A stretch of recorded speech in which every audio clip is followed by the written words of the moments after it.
Hi, my name is Thomas Silverstein, and I'm counsel in the Fair Housing and Community Development Project of the Lawyers Committee for Civil Rights and Law. In honor of Fair Housing Month, I'm going to speak a little bit about how fair and equitable housing helps to dissolve patterns of racial segregation and housing discrimination. Because of our country's legacy of structural racism in housing, including redlining, reverse redlining, racist zoning laws, and so much more, restrictive covenants and other private industry practices, there is a massive racial wealth gap in our country.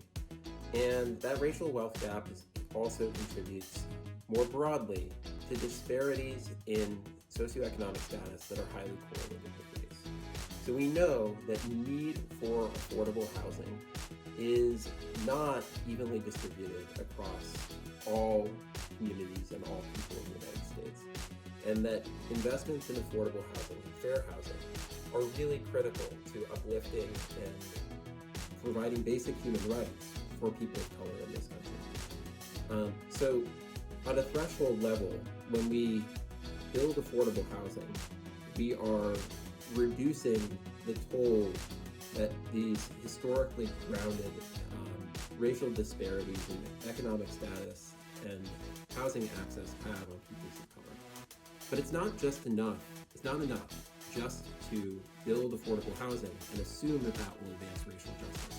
There's so much more and so much more thought and intentionality that has to go into our housing policy.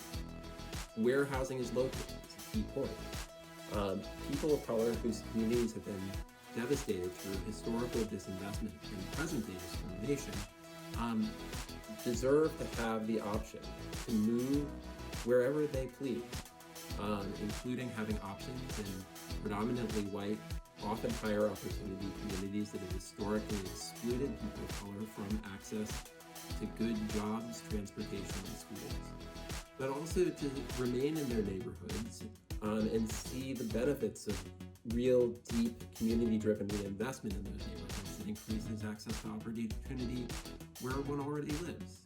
And people who live in gentrifying neighborhoods deserve to have security of place and home without the constant threat of displacement.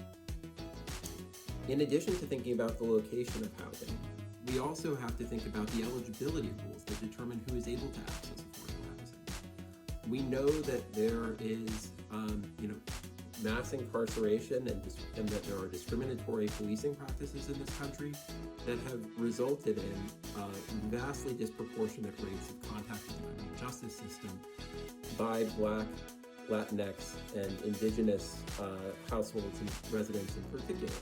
So when housing providers adopt policies and practices that restrict access based on a criminal record, they are in turn depriving communities of what is just and what is right, and that is the right to a decent home. And in the process, housing providers who do that are actually harming public safety because they're contributing to patterns of recidivism. So we need to make sure that housing is accessible for people who have criminal records if we're trying to break a cycle of discrimination and marginalization. The location of housing and the eligibility requirements attached to it are just two of the components of what it means to go from just thinking about affordable housing to thinking about housing that is both affordable and fair. And as we try to achieve a vision of racial justice in our housing system, these are the things we have to think about. Increasing the supply of affordable housing very significantly, diversifying the location of where subsidized housing is built, and ensuring that the rules for who is able to access housing are truly inclusive and just. Thanks, and have a great Fair Housing Month.